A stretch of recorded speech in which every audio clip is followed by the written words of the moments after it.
هیچ مافێک بەبێ هێز بەدەست نایەت. سندیکای کرێکارانی شرکەت واحدی ئۆتۆبوزرانی تاران و دەوروبەر، سندیکای کرێکارانی هەفتەپە، ناوەندی سنفی فەرهەنگیانی ئیسلامشار، گروپی خانە نشینکراوان، ڕێکخراوی هاو ئاهەنگی بۆ یارمەتیدان بە پێکهێنانی ناوەندە کرێکاریەکان و ئەنجومەنی پەیگیری پێکهێنانی ناوەندی کرێکاری ئێران وەکو ڕێکخراوێکی سربەخۆ و جیا لە دەوڵات ڕۆژی شەممە هەفتەی بەفرامبار ڕاگەیەندراوێکیان لە ژێرناوی بەردەوامی خەباتێکی سەخت و نابەرابەر بۆ لانی کەمی حەقدەستی دیاریکراو بۆ ساڵی 1401 بڵاو کردەوە. ئەم ڕاگەیەندراوەکە لە هاوسەنگی هێزێکی باشتر لە چاوساڵی پێشوو بەهرەمەند بوو بە ئاگایی لە کولتوری چینایەتی کە بە شارەزاییەکی زۆرەوە نووسراوە و هەر بەو هۆکارە خاڵێکی زۆر گرنگە. لە پاراگرافێکدا ئاماژە بەڕاستیەکی تاڵ دەکرێت، ئەویش ئەوەیە کە لە ئامارە ڕسمیەکان لە 42 ساڵی ڕابردوودا پێوەری نرخی کاڵا و خزمەتگوزاریە ڕۆژانەکانی خەڵک نزیکەی 2500 بەرابەر بۆتەوە.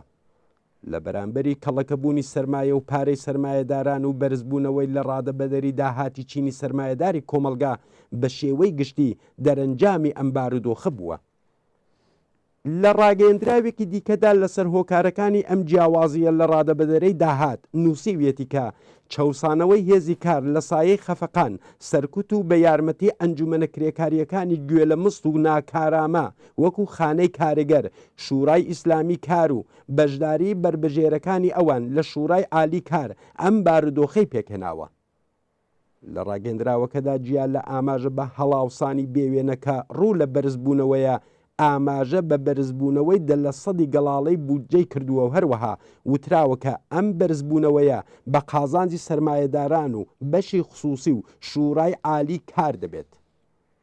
لە ڕاگەیەندراوەکەدا ئاماژە بەوەش کراوەکە لە گەڵاڵەی بودجەدا لانیکەمی حەقدەست 4 میلیۆن تمەن دیاری کراوەکە بە زەحمەت دەتوانێت پێداویستیەکانی خواردنی بنەماڵەیەک بۆ یەک هەفتە دابین بکات. دوا بە دوای هێنانەوەی ئیستدلالی دروست و گونجاو لە ڕاگەیەندراوەکەدا هاتووە کە بەڕای ئێمە لانیکەمی حەقدەستی کرێکاران لە سەرانسەری وڵات نابێت لە مام ناوەندی هەزینەی بنەماڵەیە کەمتر بێت. لەسەر بنەمای ئەم پێوەرانە ئێمە لە بەفرامباری ساڵی 92 12 میلیۆن و 500 هزار تمەن لە مانگێکمان بۆ لانیکەمی حەقدەستی ساڵی 1400 داوا کردووە. ڕاستێکیانی ژیان دروستی داواکاریەکەی ئێمەی نیشاندا. ئێستاش بە لە بەرچاوگرتنی ئەو پێوەرانە و هەڵاوسانی بەردەوام ڕای دەگەێنین کە لانیکەمی حەقدەستی ساڵی 1401 نابێت لە 16 میلیۆن تمەن لە مانگێکدا کەمتر بێت. ڕاگەیەندراوەکە لە تەواوی ئەوانەی کە حەقدەست و حقوقی مانگانە وەردەگرن پێشنیاری کردووە کە داخوازی لانیکەمی حەقدەستی 16 میلیۆن لە مانگێکدا بەخواستە سەرەکیەکانمان زیاد ئەکەین.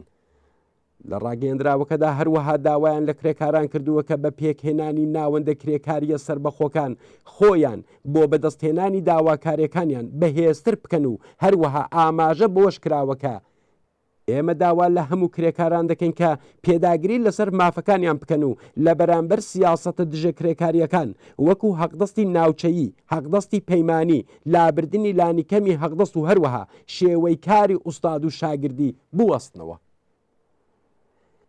لە کۆتایی ڕاگەیەندراوەکەدا بابەتێکی گرنگ خراوەتە بەربازە، ئەویش ئەوەیە کە ئێمە بە تەواوی کرێکاران ناوەندە کرێکاریەکان و بەرگریکارانی قازانجی کرێکاران دەڵێن کە ئاڵوگۆڕی بنەڕەتی و باشبوونەوەی ژیانی مادی و معنەوی ئەوان بە گرێدراوی بنەڕەتی پەیوەندیە ئابووری کۆمەڵایەتی و سیاسی و کولتوریەوە گرێدراوە و ئەم ئاڵوگۆڕە بە هیچ کەس بێجگە لە ئەوان ناکرێت.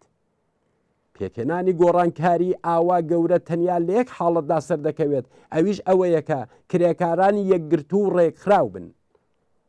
لە ئێستادا سەرمایەدار و خاوەن زەویە گەورەکان و هەروەها پشتیوانەکانیان هێزی ئابووری، قەزایی، یاسادانان و یەکەکانی جێبەجێکار بە واتای ئیداری، سەربازی، ئینتزامی، ناوەندە قەزایی و ئەمنیەتیەکانیان لە ژێردەستدایە و بۆ پاراستنی پێگە و ئیمتیازی خۆیان و بێدەسەڵاتهێشتنەوەی کرێکاران بەکاری ئەهێنن. چینی کرێکار لەم شەڕە نابەرابەردا شتێکیان بێجگە لە ژمارەی زۆری خۆیان نییە. بەڵام جەماوەر کاتێک کاریگەری هەیەکە بە ئامانجی ڕوون و دروست بە شێوەی یەکگرتو و سازماندراو بێنە مەیدانی ئەمەلەوە. ڕێگا چارەی کرێکاران پێکهێنانی ئەنجومەن و ناوەندی کرێکاریە.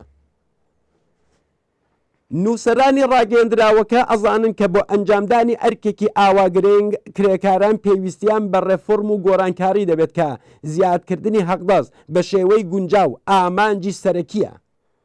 خەباتی ئەم دوایانەی کرێکارانی پەیمانی نەفت، پێترۆشیمی، معەلیمان و خانەنشینکراوانی سەراسەری ئێران دەستکەوتێکی باش بووە هۆی چوونەسەرەوەی حەقدەست و لابردنی قەراردادی پەیمانی و کاتی و گۆڕینی بە قەراردادی ڕاستەوخۆ و هەمیشەیی. بۆ نمونە کرێکارانی شیرکەتی پێترۆشیمی ڕەجاڵ بە خەباتێکی یەکگرت و توانیان بەرپرسانی شرکت بهێنە سەر ئەو قەناعەتەی کە 8 بەندی داواکارەکانیان پەسەند بکەن. شوڕای ڕێکخستنی ناڕزایەتیەکانی کرێکارانی نەفت لە 16 بەفرامبەردا نووسی ناڕزایەتی و هاوکارانی بەهێزی ئێمە لە پێترۆشیمی ڕەجاڵ لە سایتی ژمارەسەی ناوچەی تایبەتی پێترۆشیمی سەربەندرکە لە ڕۆژی چوارشەممەوە بە داواکردنی مافەکانیان وەکو زیادبوونی حەقدەست، هەمیشەیی بوونی قەراردادەکان، بەکردەوە دەرهێنانی ڕیزبەندی پیشەکان، پەرداختی تەواوی حەقدەستە دواکەوتۆکان، پەرداختی خراپی کەشوهەوا و هەروەها پاداشی پاندۆمی کۆرۆنا دەستی پێکردبوو بووە هۆی بەدەستهێنانی داخوازەکانیان و بەرپرسانی ئوستانیان ناچار کرد کە داواکارەکانیان جێبەجێ بکەن. شتێک لەوەدانە کە داواکاری کرێکاران ڕەوایە و کۆمەڵگاشیان لەو مافە ڕەوایانە ئاگادار کردوتەوە. بەڵام لە کۆمەڵگای چینایەتی ئێران بە حکوومەتێکی فاسد و دیکتاتۆری وەکو ڕژیمی ئیسلامی هیچ مافێک بەبێ هێز بەدەست نایەت.